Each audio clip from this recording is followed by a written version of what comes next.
Welcome to the Rim Break Rodeo. We hope this video helps. You start by establishing a baseline so you can measure degradation over time. First, run a lightweight monitoring tool and record idle and load temperatures, core clocks, memory clocks, and fan RPM. Next, open the case and visually inspect for dust, loose connectors, or a swollen capacitor. These cause symptoms that mimic aging. Once done, update the GPU driver and motherboard firmware so software factors don't skew your health measurements. Now you run controlled stress tests to provoke thermal and power limits. This reveals thermal throttling and stability problems.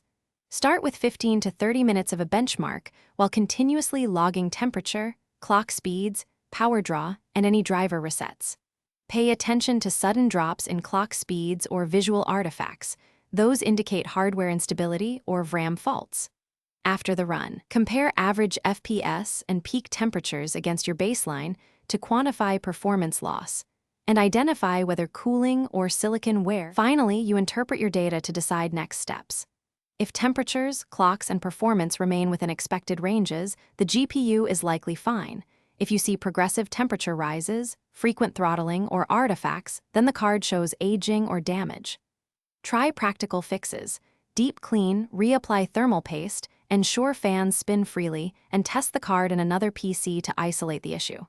If problems persist, pursue warranty RMA.